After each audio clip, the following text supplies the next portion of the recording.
Good morning students. कैसे हैं आप सब? क्लास प्लस टू के लिए जो शुरुआत हमने अब करनी है वो चैप्टर हम सबसे पहले ले रहे हैं एनपीओ, नॉट प्रॉफिट ऑर्गेनाइजेशन जी। ठीक है, तो जो हमारे पास जो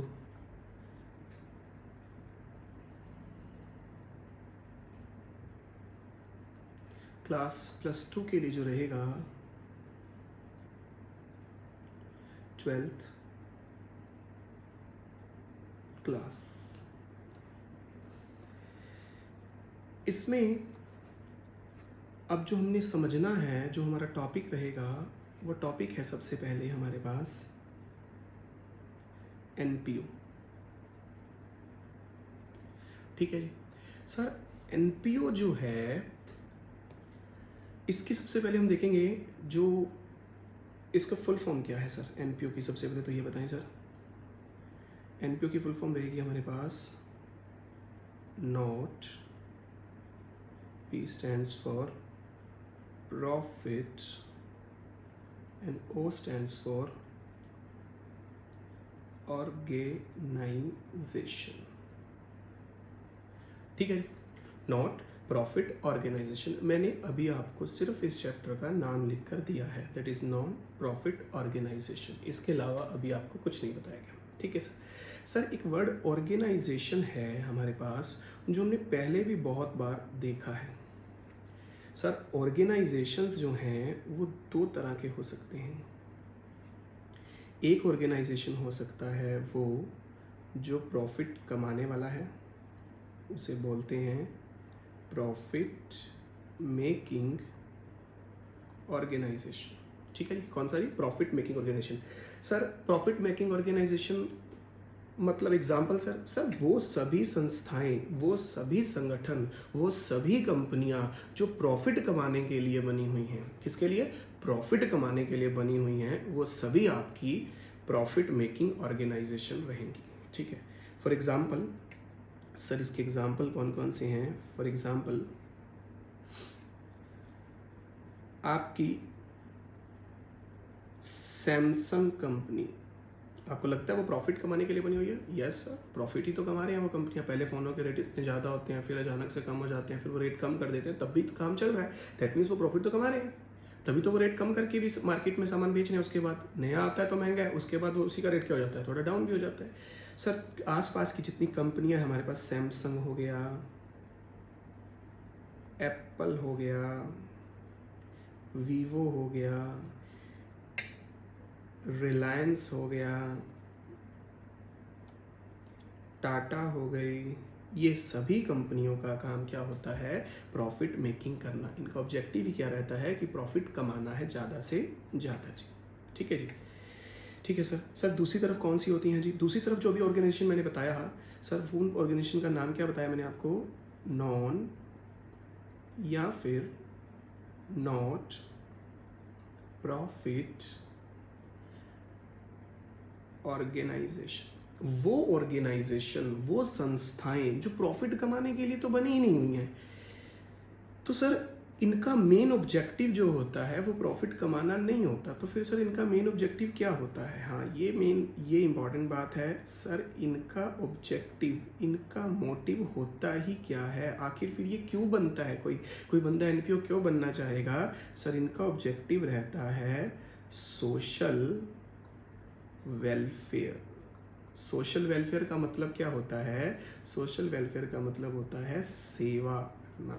इनका उद्देश्य कहीं भी प्रॉफिट कमाना होता ही नहीं है। इनका उद्देश्य होता है सिर्फ और सिर्फ सेवा या सोशल वेलफेयर करना। ठीक है सर, इसके एग्जाम्पल बताइए जी। इसके एग्जाम्पल देखें, government hospitals, government schools, orphan houses,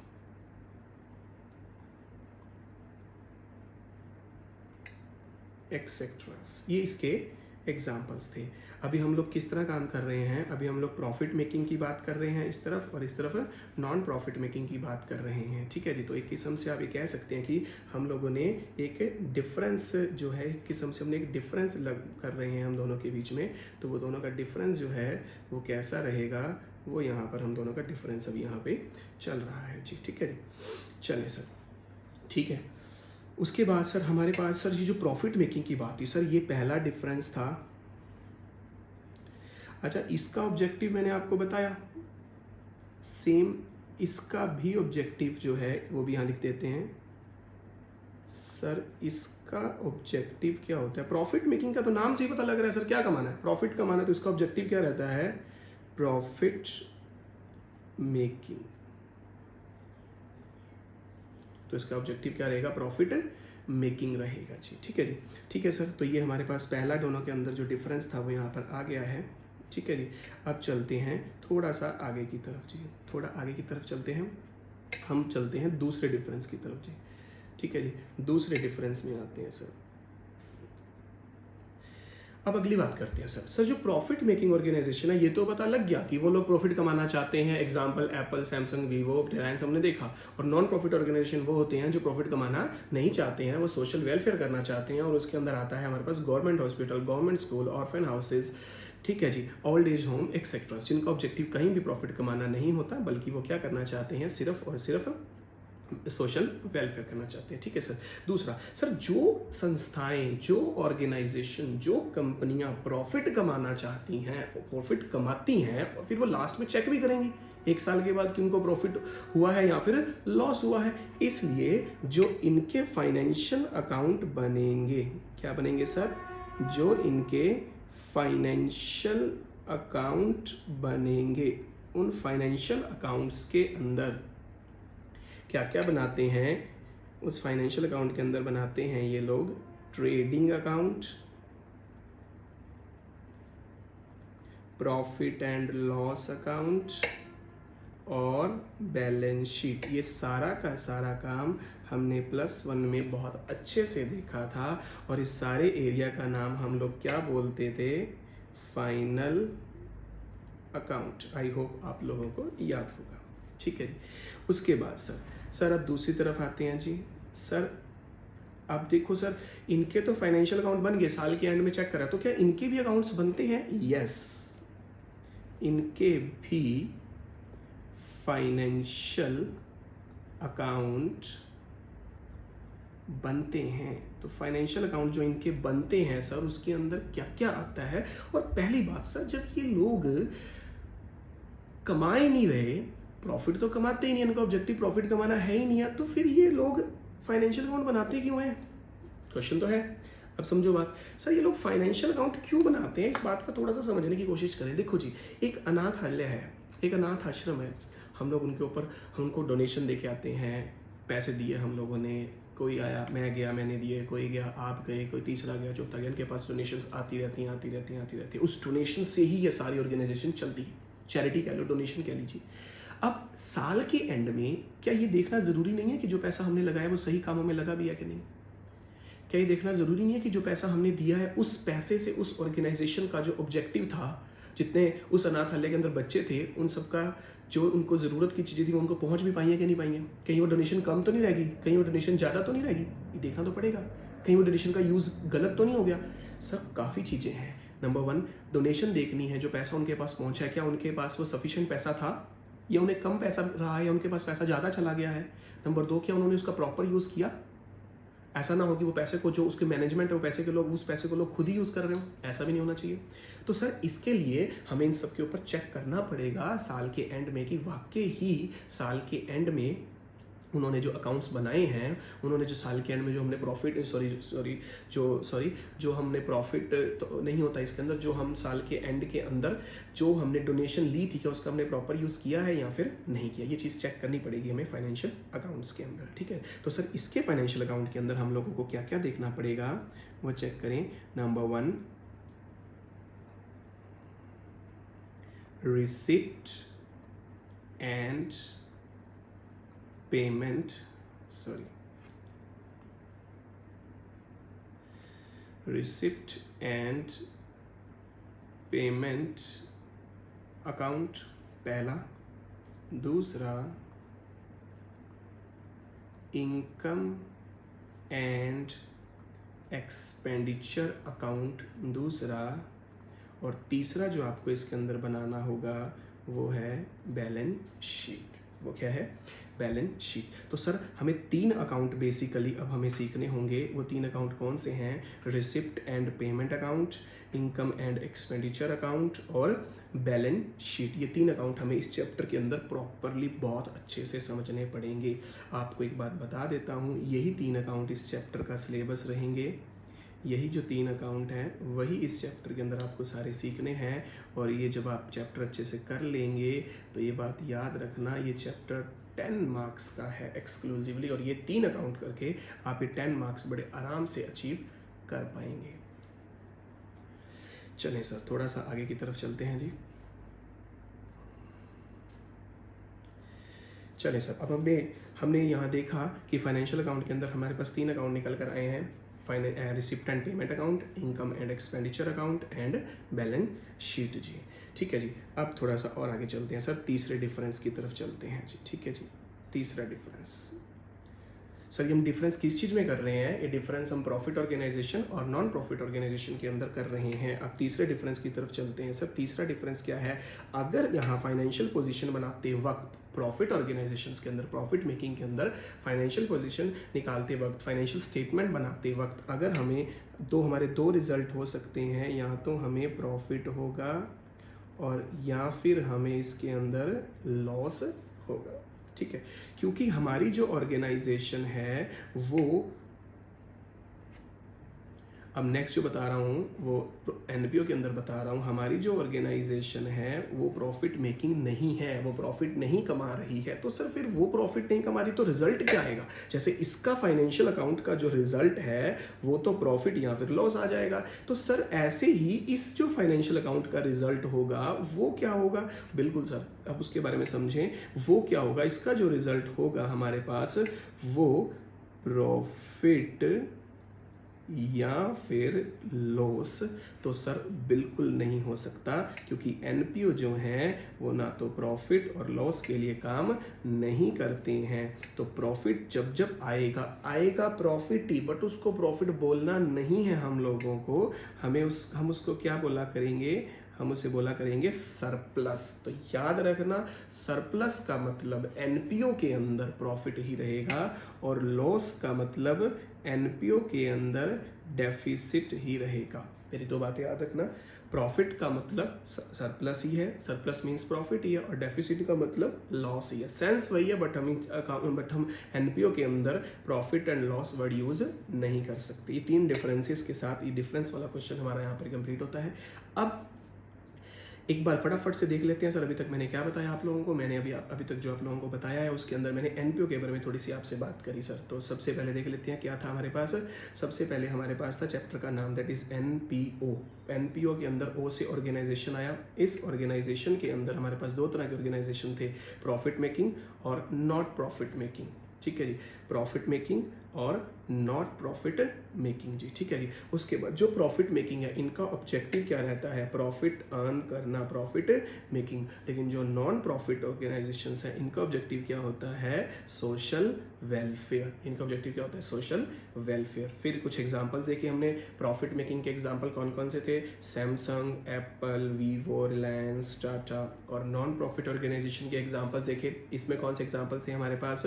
government hospitals, government schools, orphan houses. ठीक है सर, उसके बाद हम दूसरे डिफरेंस में आए। सर फाइनेंशियल अकाउंट दोनों को ही बनाने पड़ते हैं, लेकिन दोनों के नाम बिल्कुल अलग अलग हैं। फाइनेंशियल अकाउंट जो प्रॉफिट मेकिंग के हैं उसके अंदर हम लोग 3 बनाते थे, trading account, profit and loss account, balance sheet, और ये सब हमने +1 के अंदर चेक किया था। ऐसे ही जो फाइनेंशियल अकाउंट एनपीओ के हैं उसके अंदर हम लोग क्या बनाते हैं? अब रिसिप्ट एंड पेमेंट अकाउंट बनाएंगे, इनकम एंड एक्सपेंडिचर बनाएंगे और बैलेंस शीट बनाएंगे। Next, profit and loss. Financial account का जो रिजल्ट होगा वो प्रॉफिट और लॉस होगा एनपीओ के, प्रॉफिट मेकिंग ऑर्गेनाइजेशन के केस में। और अगर एनपीओ जो नॉट प्रॉफिट ऑर्गेनाइजेशन है वो प्रॉफिट की जगह क्या वर्ड यूज करेंगे? सरप्लस। और लॉस की जगह क्या वर्ड यूज करने वाले हैं? डेफिसिट वर्ड यूज करने वाले हैं। आई होप आपको यहाँ तक सारी बातें समझ आ गई होंगी जी। ठीक है जी। ठीक है सर, अब थोड़ा सा आगे की तरफ चलते हैं जी। ठीक है जी सर, इसके बाद अब हमने जो नेक्स्ट देखना है, अब उसकी बात करते हैं सर। सर जो नेक्स्ट अब आपके पास आएगा वो आपको सीखना है सर, रिसिप्ट। सर रिसिप्ट का मतलब क्या होता है? सर रिसिप्ट का मतलब होता है पैसा मिलना, पैसा मिलना, और आप कह सकते हैं इसका मतलब होता है पैसा रिसीव करना। सर जब भी हमें कोई रिसिप्ट होती है, जब भी हमें कोई रिसिप्ट होती है, ठीक है जी, जब भी हमें कोई रिसिप्ट होती है तो सर वो रिसिप्ट दो तरह की हो सकती है। या तो वो नेचर होगा उसका कैपिटल नेचर की हो सकती है, या फिर वो रिसिप्ट रिवेन्यू नेचर की हो सकती है। ठीक है सर, कैपिटल नेचर की या फिर रिवेन्यू नेचर की। ठीक है जी। तो अब सर जो कैपिटल नेचर की रिसिप्ट होती है और जो रिवेन्यू नेचर की रिसिप्ट होती है, इनमें डिफरेंस क्या होता है? अब ध्यान से सुनिएगा। +1 का कंसेप्ट है, कैपिटल एंड रिवेन्यू आइटम्स के नाम से एक चैप्टर था, मैंने बहुत अच्छे से लिया था आप लोगों का क्लास के अंदर, बट अगर नहीं भी याद रहेगा तो मैं आपको बिल्कुल नए सिरे से यहाँ पे नए तरीके से बता देता हूँ। शुरू से एक बार बात कर लेते हैं। तो sir capital nature, sir capital nature की जो चीज़ें होती हैं वो याद रखिएगा, वो नॉन रेकरिंग नेचर की होती हैं। सर नॉन रेकरिंग नेचर का मतलब क्या होता है?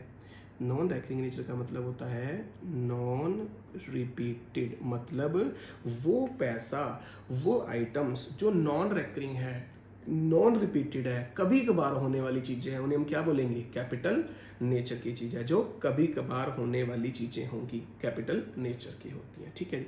और रिवेन्यू नेचर की चीज़ कौन सी होगी सर?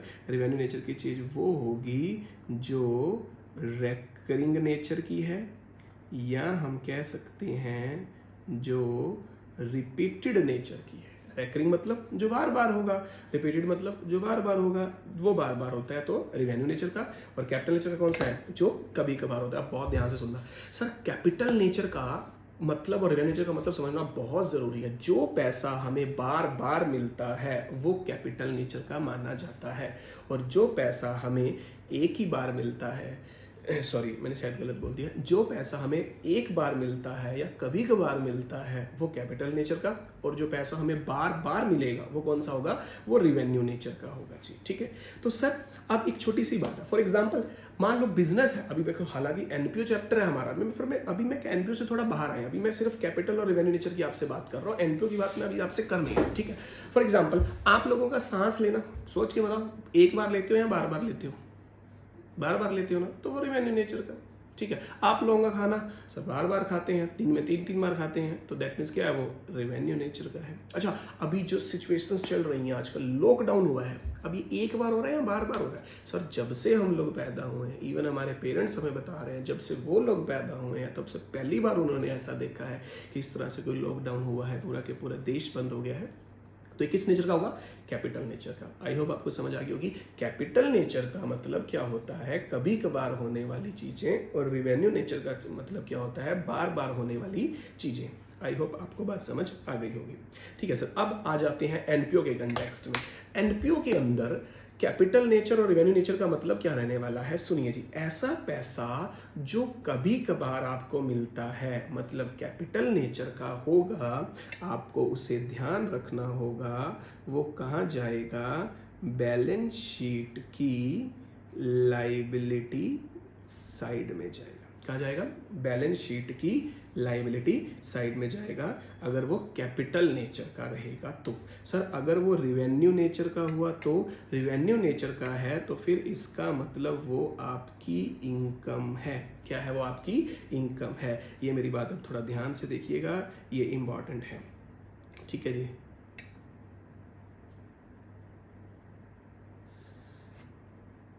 बैलेंस शीट की लाइबिलिटी साइड, और इधर कौन सा है हमारे पास? इनकम साइड के अंदर। इधर कौन सा है? इनकम जी। तो अभी ध्यान से देखना है हमें, कैपिटल नेचर या फिर रिवेन्यू नेचर, दो चीज़ें। जब जब कोई चीज़ कैपिटल नेचर की होगी तो वो लाइबिलिटी साइड में जाएगी, जब जब कोई चीज़ रिवेन्यू नेचर की होगी तो वो इनकम साइड में जाएगी। तो वो कहाँ जाएगी? इनकम साइड में जाएगी। तो सर अब एग्जाम में आपके पास जब क्वेश्चन आएगा तो उस क्वेश्चन के अंदर इस कंसेप्ट का बहुत बड़ा रोल रहने वाला है। तो अभी हमें कुछ स्पेशल टर्म्स देखनी है, पहले वो देख लेते हैं।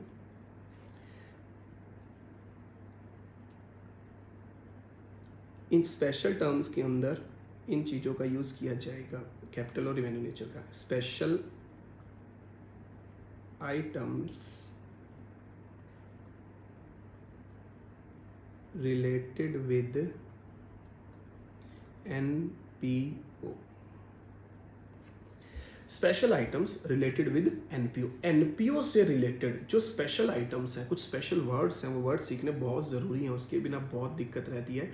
तो वो चेक करते हैं। हमारे पास सबसे जो पहला वर्ड है वो वर्ड है सब्सक्रिप्शन। क्या है जी? सब्सक्रिप्शन। और सब्सक्रिप्शन का मतलब होता है चंदा।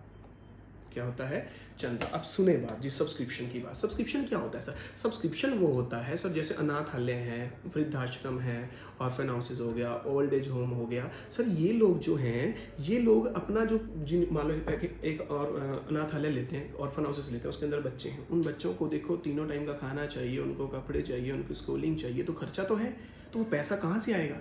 वो पैसा कहाँ से आता है? सब्सक्रिप्शन के थ्रू आता है। तो सर सब्सक्रिप्शन क्या होता है? चंदा जो होता है एक बार आएगा, बार बार आएगा। अब आप देखो बच्चों की ज़रूरतें एक बार है या बार बार है? सर वो तो बार बार है। रोज़ खाना चाहिए, रोज़ के खर्चे हैं, रोज़ उनको स्कूलिंग जाना है, रोज़ उनकी क्लासेस हैं, सब कुछ खर्चा रोज़ का है। तो ये खर्चा के लिए पैसा चाहिए उन्हें रेगुलर नेचर के अंदर। इसलिए सब्सक्रिप्शन एक ऐसा जो है मेन सोर्स ऑफ इनकम होता है, किसी भी मेन सोर्स ऑफ इनकम होता है किसी भी एनपीओ के लिए। और ये पैसा हमें बार बार मिलता है। अगर ये बार बार नहीं मिलेगा तो सीधी सी बात है अनाथ आश्रम चल ही नहीं पाएगा, कुछ टाइम में वो बंद हो जाएगा, क्योंकि हमारे पास पैसे ही नहीं होंगे, बच्चों को खिलाएंगे कैसे हम लोग? तो सर ये जो सब्सक्रिप्शन का पैसा है ये हमें बार बार मिलता है। तो सर अगर ये पैसा हमें बार बार मिलता है तो फिर ये कौन से नेचर का हुआ? रिवेन्यू नेचर का हुआ, जो मैं अभी आपसे डिस्कस करके आया था। ये जो हमने यहाँ पढ़ा था, एक बार फटाफट से देख लो। रिवेन्यू नेचर कौन सा होता है? जो पैसा हमें बार बार मिलता है वो कहाँ पे जाता है? इनकम साइड के अंदर चला जाता है। तो सर सब्सक्रिप्शन के अंदर हमारे पास सब्सक्रिप्शन के अंदर जो है हमारे पास बार बार जो पैसा आता है वो रिवेन्यू नेचर का होता है। और रिवेन्यू नेचर वाली जितनी भी चीज़ें आएंगी वो सभी किधर जाती हैं? इनकम साइड में चली जाएंगी। ठीक है सर, पहला पॉइंट था सब्सक्रिप्शन बार बार मिलता है इसलिए रिवेन्यू नेचर का है। अगर रिवेन्यू नेचर का है तो वो हमारी इनकम है। क्या है? हमारी इनकम है। ठीक है, सेकंड में आते हैं सर। सेकंड जो आते हैं, सेकंड के अंदर हमारे पास पॉइंट आता है डोनेशन। अब ध्यान से सुनिएगा सर, डोनेशन जो है ये दो तरह की हो सकती है। सर दो तरह की कैसे? चेक करते हैं सर। एक होती है जर्नल डोनेशन, एक होती है स्पेसिफिक डोनेशन। जर्नल डोनेशन और स्पेसिफिक डोनेशन। अब आप थोड़ा सोच के देखिए, एक बंदा आया उसने 100 रुपीज़ दे दिए, एक आया उसने 200 दे दिए, एक आया उसने 300 दे दिए। ऐसे तो दिन में बहुत लोग आते हैं जो सेवा के भावना से, वेलफेयर की भावना से कुछ ना कुछ पैसे दे जाते हैं। तो ये पैसा तो बहुत बार मिलता है, 100, 200, 300, 500, 1000, 2000। तो रेगुलर नेचर में मिलने वाला पैसा, क्योंकि बार बार है, क्योंकि अमाउंट कम है तो लोग वो पैसा डोनेट कर लेते हैं थोड़ा थोड़ा करके। तो जनरल डोनेशन का अमाउंट नॉर्मली कम रहता है और जनरल डोनेशन जो है वो हमें बार बार मिलती है। और बार बार मिलती है इस वजह से वो किस नेचर की मानी जाती है? रिवेन्यू नेचर की। और रिवेन्यू नेचर वाली सभी चीज़ें कौन सी क्या मानी जाती हैं? इनकम, और इनकम साइड में चली जाएंगी। ठीक है जी। फिर सर आती है हमारे पास बातचीत specific donation. Sir specific donation का मतलब क्या है? अब सुने जरा। स्पेसिफिक डोनेशन का मतलब होता है donation for building, donation for tournament, donation for, यहाँ कोई भी रीज़न हो सकता है, एनी रीज़न, यहाँ पर एनी पर्पस कह सकते हैं हम लोग, कोई भी पर्पस यहाँ पर हो सकता है। तो सर हमारे पास जो ये डोनेशन, स्पेसिफिक डोनेशन है, इसका एक स्पेशल काम होता है। जैसे पहले वाली डोनेशन किसके लिए है? बिल्डिंग के लिए है। दूसरी वाली डोनेशन किसके लिए है? टूर्नामेंट करने के लिए। टूर्नामेंट का मतलब होता है कोई प्रोग्राम इवेंट, कोई क्रिकेट का टूर्नामेंट हो गया इस तरह, या फुटबॉल का टूर्नामेंट हो गया, वैसा ऑर्गेनाइज करने के लिए। ये डोनेशन किसके लिए है? एनी पर्पस, किसी भी काम के लिए हो सकती है। तो सर इसलिए इस तरह से ये जो डोनेशन है ये किसी स्पेशल कामों के लिए है, कोई बिल्डिंग के लिए, कोई टूर्नामेंट के लिए, कोई एनी पर्पस के लिए। लेकिन जो जनरल डोनेशन थी उसमें कोई रीजन नहीं था, उसमें कोई रीजन नहीं था। उसमें डायरेक्टली क्या बोला गया था? General donation. यहाँ खाली डोनेशन भी लिखा आएगा तो भी वो जनरल ही मानी जाएगी, क्योंकि उसके अंदर कोई पर्पस नहीं है। जब तक कोई पर्पस नहीं होगा तब तक उस डोनेशन को जर्नल ही माना जाएगा। डोनेशन खाली आती है वो जर्नल है, वो बार बार मिलेगी, वो रिवेन्यू नेचर की होगी। अब एक डोनेशन है बिल्डिंग के लिए। सर एक बंदा आया, उसने अनाथ आश्रम की बिल्डिंग के लिए 5 लाख रुपए दिए। सोच के देखो, क्या ये पैसा आपको बार बार मिलेगा?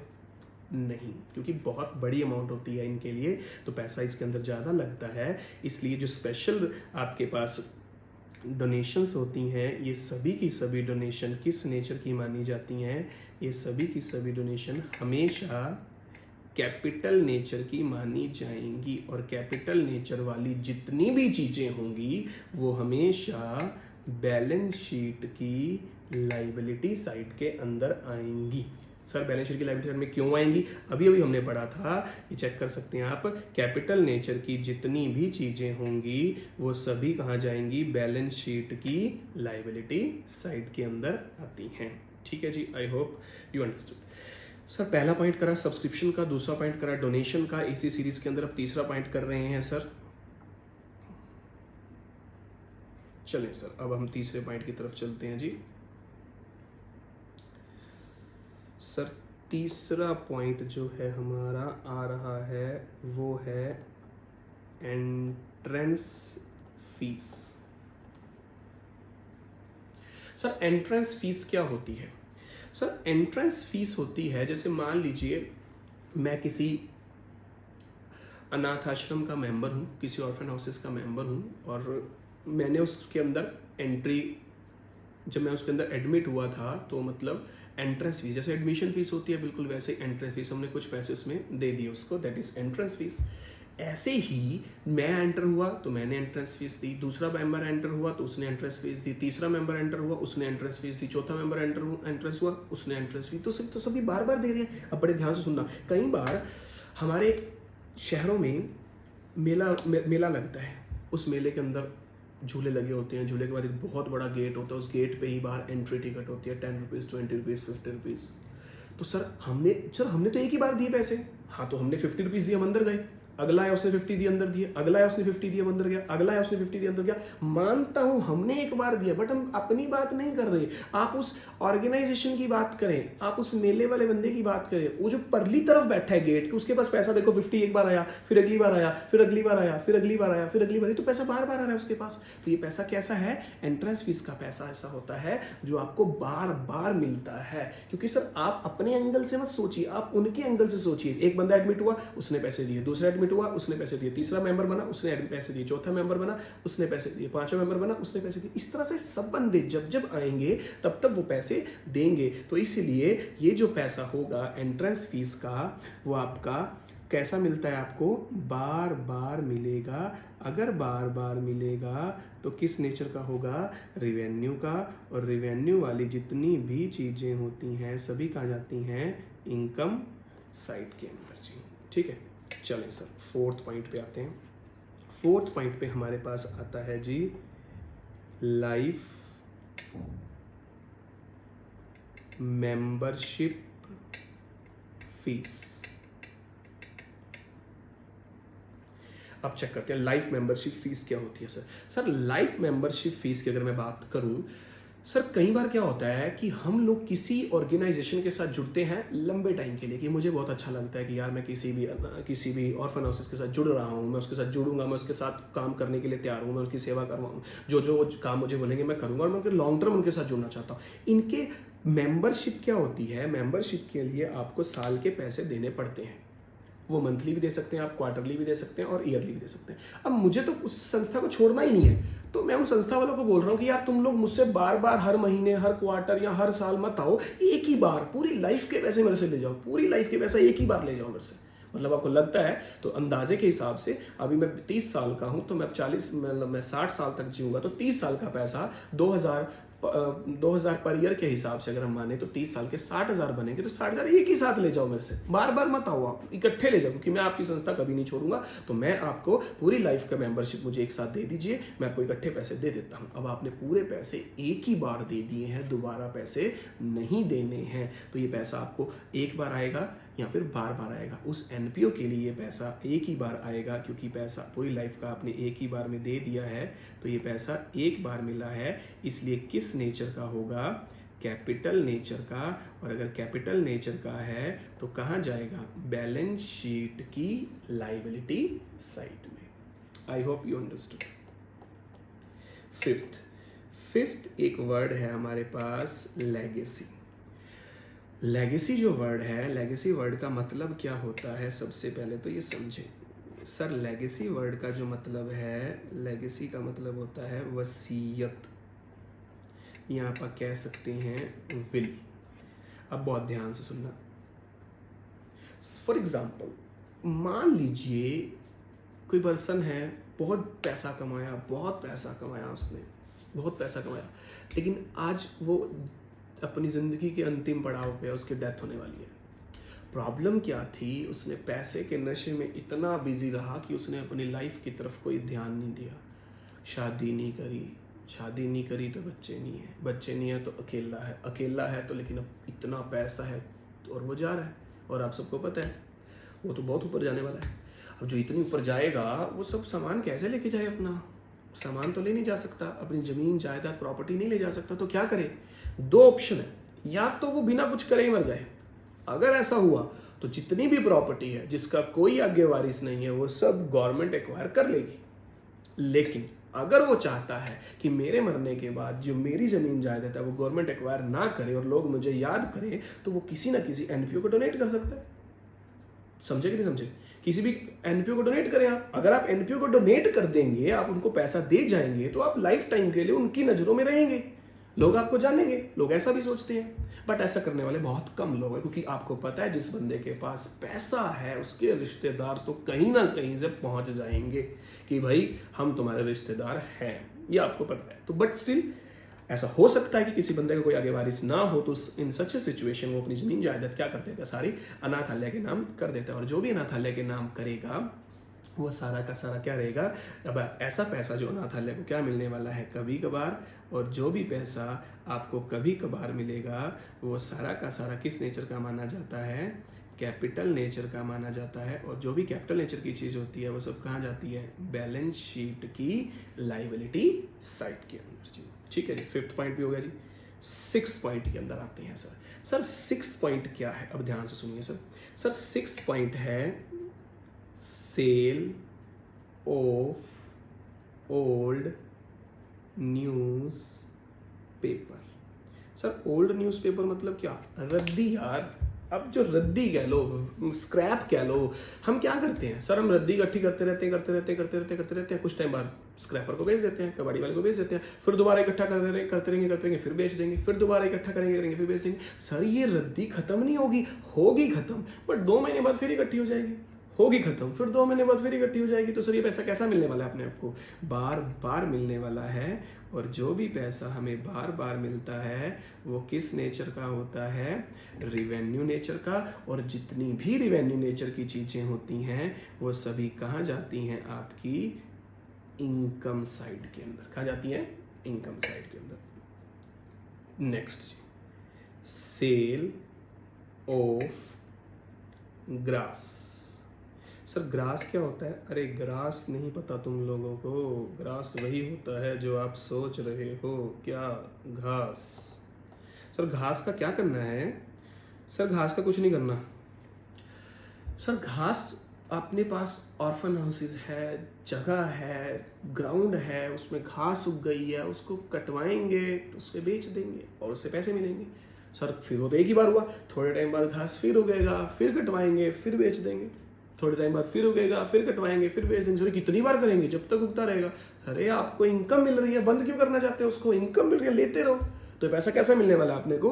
बार बार मिलेगा। अगर ये पैसा अपने को बार बार मिल रहा है, अगर ये पैसा अपने को बार बार मिल रहा है तो ये क्या माना जाएगा? इनकम मानी जाएगी। मैंने आपको 7th पॉइंट कराए हैं और अगला पॉइंट चेक करते हैं जी 8th। पेमेंट। पहली बात तो याद रखना, सभी में पैसा आ रहा था, इसमें पैसा जाएगा। Payment made as honorarium. Payment made as honorarium, HONOURARIUM, honorarium. Sir honorarium का मतलब क्या होता है? सर देखिए, हमारे पास पैसा नहीं है ज़्यादा। मेरे ऑर्फन हाउसेस में 50 बच्चे हैं, 50 बच्चों का सर आपको पता स्कूलों में पहले डेंटल चेकअप होते थे, वैसा ही डेंटल चेकअप मैंने अपने सभी बच्चों के लिए ऑर्गेनाइज करवाया। उसके लिए डॉक्टर को बुलाया। अब डॉक्टर की फीस नहीं दे सकते हम लोग। रीज़न सर क्यों नहीं दे सकते? हमारे पास इतना पैसा नहीं है। डॉक्टर की विजिटिंग फीस ही 500 रुपीज़ है पर पेशेंट, और मेरे पास तो 50 बच्चे हैं, तो 50 बच्चों के ऊपर मैं 500 रुपये के हिसाब से इतना पैसा नहीं खर्च कर सकता, क्योंकि मेरे पास इतना पैसा अवेलेबल नहीं है। तो सर हम क्या करते हैं, हम उस डॉक्टर को फीस की बजाय एज अ ऑनर, कुछ मोमेंटो, कुछ छोटा मोटा उसे अपनी तरफ से एज अ ऑनर उसे कुछ ना कुछ पेमेंट कर देते हैं। जैसे फॉर एग्जाम्पल आपने देखा होगा, आपके एनुअल फंक्शंस होते हैं स्कूल में, तो आपके जो चीफ गेस्ट आए होते हैं उनको कोई पैसे थोड़ी देता है। वो देते तो एक अलग बात है, क्योंकि उनके पास होता है, तभी आपने उनको चीफ गेस्ट बुलाया। वो देते तो अलग बात है, आप नहीं देंगे उन्हें पैसा। सर हम फिर क्या देंगे? वो आए हैं, आप दीजिए उनको, क्या? शॉल दीजिए, कुछ मोमेंटो दे दीजिए, कोई शील्ड दे दीजिए, जिसके एज अ ऑनर आपको रिप्रेजेंट करेगी वो चीज़ आपकी। ठीक है, तो सर ये पेमेंट है। ये पेमेंट हमारे लिए क्या रहती है? एक्सपेंसेस। ठीक है जी, ठीक है सर। ये 8 पॉइंट एक बार फटाफट से अब रिवाइज कर लेते हैं जी। 8 के 8 पॉइंट जी। फर्स्ट पॉइंट सबसे पहले मैं आपको यहाँ से रिवाइज कराता हूँ, यहाँ से काम इंपॉर्टेंट रहेगा हमारा, तो इसलिए हम यहाँ से इसको रिवाइज कर लेते हैं। यहाँ से इंपॉर्टेंट एरिया स्टार्ट रहेगा। ठीक है सर, रिसिप्ट क्या होती है? रिसिप्ट का मतलब होता है बच्चों पैसा मिलना, और जब भी पैसा मिलता है वो दो तरह की नेचर का हो सकता है। या तो वो होगा कैपिटल नेचर का, या वो होगा रेवेन्यू नेचर का। जिन भी बच्चों का ध्यान नहीं था, आप दोबारा तो सुन ही सकते हैं, कोई इश्यूज नहीं है, बट अब ध्यान से देखना, 5 मिनट लूंगा, आपके सारा रिवाइज करा दूंगा अब तक का जितना भी हमने किया। तो sir capital nature, revenue nature. Capital मतलब वो पैसा जो कभी कभार मिलता है। कभी कभार मिलता है तो कहाँ जाएगा सर? लायबिलिटी में। अब सुनो, इसकी मेमोरी टेक्निक क्या है? मेमोरी टेक्निक का मतलब क्या होता है सर? मेमोरी टेक्निक का मतलब है इसको याद कैसे रखेंगे। समझ लिया, सब कुछ कर लिया, इसको याद कैसे रखना है सर? सी कैपिटल, जो कैपिटल नेचर का है। कैपिटल कहाँ होती है सर? लायबिलिटी में। तो सोच क्या रही हो फिर? कैपिटल वाली चीज हमेशा क्या जाएगा? लायबिलिटी के अंदर। जो कैपिटल नेचर की हुई वो लायबिलिटी में। अच्छा जी, दूसरा जो रिवेन्यू नेचर की चीज है वो कहाँ जाएगी? इनकम में जाएगी। ठीक है सर, उसके अंदर पहला पॉइंट था हमारे पास जी सब्सक्रिप्शन, चंदा। याद रखना, मेरे साथ साथ रिवाइज करना सभी। सब्सक्रिप्शन क्या होता है? चंदा। चंदा क्या होता है जी? जो पैसा बार बार मिलता है, और बार बार मिलने वाला पैसा सब कहाँ जाता है सर? इनकम साइड में जाता है। डोनेशन, डोनेशन 2 तरह की। अगर तो खाली डोनेशन आ जाए, या सिंपल डोनेशन आ जाए, या जनरल डोनेशन आ जाए, तो बार बार मिलेगी इनकम साइड में। और अगर वही डोनेशन किसी स्पेशल काम के लिए आती है, डोनेशन हो बिल्डिंग हो, सॉरी डोनेशन फॉर बिल्डिंग है, डोनेशन फॉर प्लांट है, डोनेशन फॉर इक्विपमेंट है, डोनेशन फॉर टूर्नामेंट है, डोनेशन फॉर क्रिकेट है, डोनेशन फॉर स्विमिंग पूल है, किसी स्पेशल काम के लिए आ गया, तो फिर वो कहाँ जाएगा? कैपिटल नेचर में। ठीक है जी। उसके बाद एंट्रेंस फीस। एंट्रेंस फीस क्या होती है सर? वो पैसा, एंट्रेंस फीस क्या होती है सर? वो पैसा जो हमें जब हम एंटर करते हैं किसी एनपीओ के अंदर जो पैसा देना पड़ता है, दैट इज एंट्रेंस फीस, वो पैसा बार बार मिलेगा, इसलिए रिवेन्यू नेचर का है, इनकम में जाएगा। लाइफ मेंबरशिप फीस, पूरी लाइफ का पैसा एक ही बार आपको अगर में दे देते हैं, पूरी लाइफ का पैसा एक ही बार अगर आप देंगे तो वो पैसा कभी कभार मिलने वाला है, तो वो कहाँ जाने वाला है? Life membership fees liability side में, क्योंकि वो कैपिटल नेचर का। लेगेसी, वसीयत, कोई बंदा मर रहा है, उसने अपनी सारी जमीन जायदाद किसी अनाथ आश्रम के नाम कर दी है, तो ऐसा कभी कभार होने वाला है, इसलिए वो कैपिटल नेचर का है। Sale of old newspaper, old newspaper का मतलब होता है पुराने अखबार बेचे, तो ये तो सर बार बार बिकेंगे क्योंकि अखबार आ भी तो रहे हैं नए वाले, इसलिए सर वो income nature, sorry revenue nature का है, तो कहा जाएगा इनकम में। Sale of grass, sir grass उगेगी, कटेगी, फिर बेचेंगे, फिर उगेगी, फिर कटेगी, फिर बेचेंगे, तो सर ये जो घास है ये बार बार जो है हमें पैसा मिलता है, इसलिए इनकम साइड में है। पेमेंट मेड एज ऑनरेरियम का मतलब होता है किसी के सम्मान में जब हम कोई पैसा देते हैं तो ये हमारा पैसा इन रिसिप्ट नहीं है, ये एक्सपेंसेस रहेगा हमारा जी, ठीक है जी।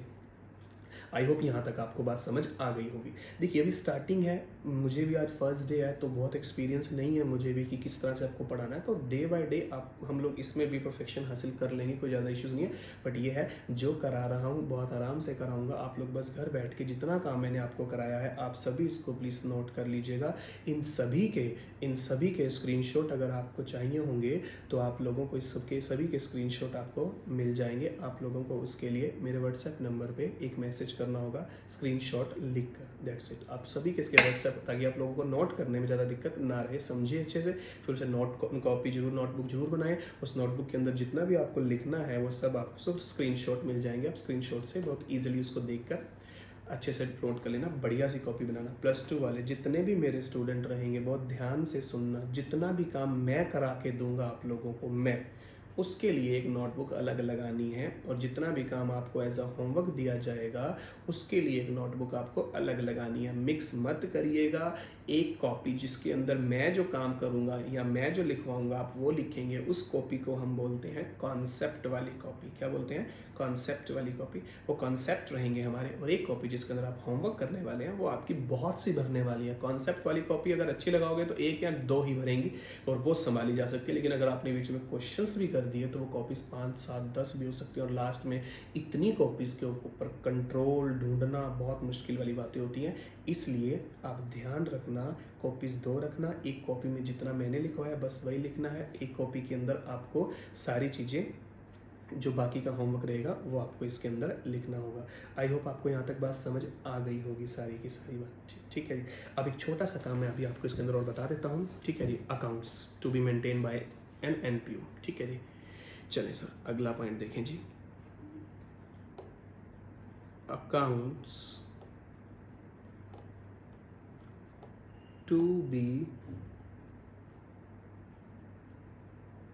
Maintained by NPO. एनपीओ कौन कौन से अकाउंट मेंटेन करेगा, अब इसकी बात कर लेते हैं। सर कौन कौन से अकाउंट एनपीओ मेंटेन करता है? नंबर 1 सर एनपीओ बनाता है income and expenditure account. Sir income and expenditure account बनाता है। Sir income and expenditure account के अलावा और क्या बनाता है? इसके अलावा रिसिप्ट एंड पेमेंट अकाउंट बनाता है। तीसरी चीज और लास्ट बैलेंस शीट बनाता है। तो सर अकाउंट जो एनपीओ है, एनपीओ में आपको 3 अकाउंट बनाने पड़ेंगे, income and expenditure, receipt and payment and balance sheet. Sir ये 3 जो अकाउंट हमें बनाने पड़ेंगे,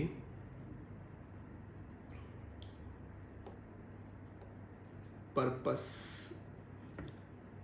इसका पर्पस क्या रहेगा, क्यों बना रहे हैं, ठीक है, चेक करें जरा पर्पस के बाद।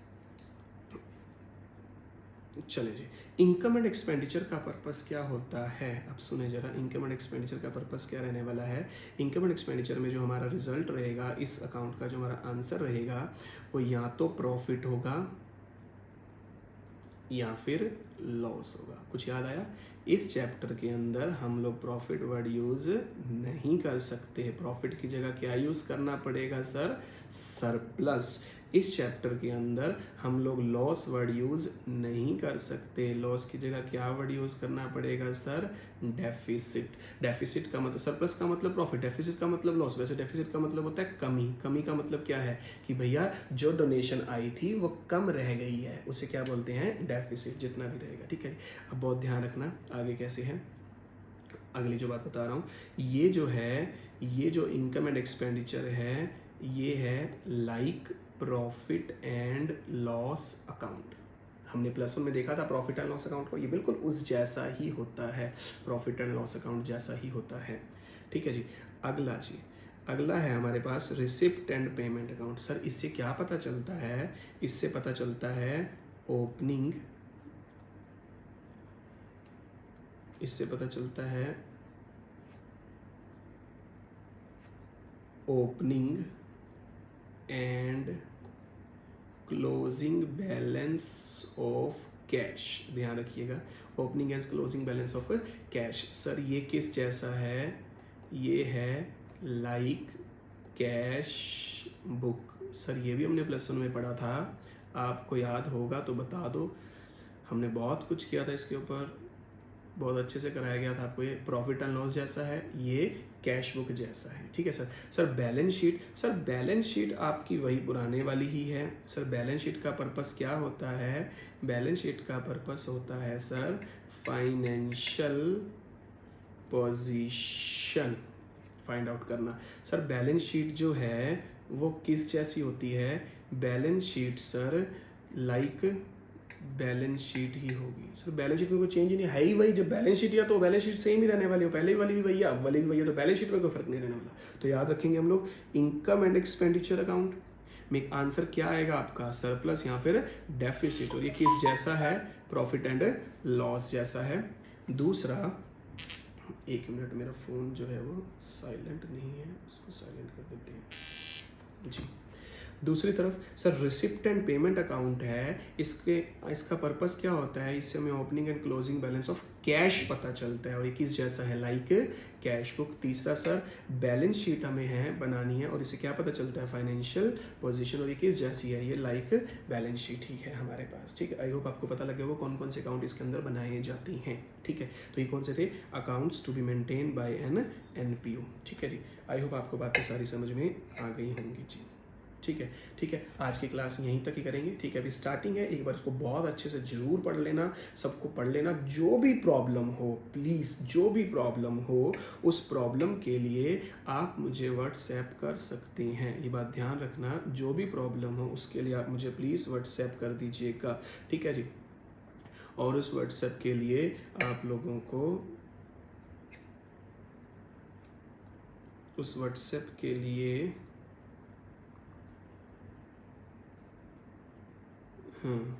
चले, उस व्हाट्सएप के लिए आपको मैं नंबर दे देता हूँ। प्लीज़ उस नंबर पे आप मुझे व्हाट्सएप कर देना। अगर कोई भी प्रॉब्लम आपको आई हो, कहीं से ना समझ आया हो, तो मुझे बता दीजिएगा। 9996096681 9996096681। इस नंबर पर आप मुझे व्हाट्सएप कर दीजिएगा, तो आपको यहाँ पर मैं जो भी प्रॉब्लम होंगी यहाँ पर आपको सॉल्व कर दूंगा। या किसी भी प्रकार की आपको कोई प्रॉब्लम आ रही होगी तो मैं इसको सॉल्व कर दूंगा। सर कई बच्चों की प्रॉब्लम होगी, हमारे पास बुक नहीं है, तो उसको मैं देख लूँगा, उसकी आप टेंशन मत लो। मैं आपको सब क्वेश्चन सब भिजवा दूंगा आपको। डोंट वरी, उसकी टेंशन नहीं लेनी आपने कि बुक है या नहीं है। ठीक है, तो ये सारा कुछ अच्छे से पढ़ लीजिएगा, यहाँ तक का काम जी। ठीक है, और जितना आपको कराया उसको प्लीज़ नोटबुक 2 लगा के उसको फटाफट से सारा नोट करके अच्छे से पढ़ के रखिएगा। कल जितना भी आएगा एक बार आप लोगों से ज़रूर पूछ लेंगे जी कि कैसा कितना आपको समझ में आई थी बात जी। ठीक है जी, ओके, बाय।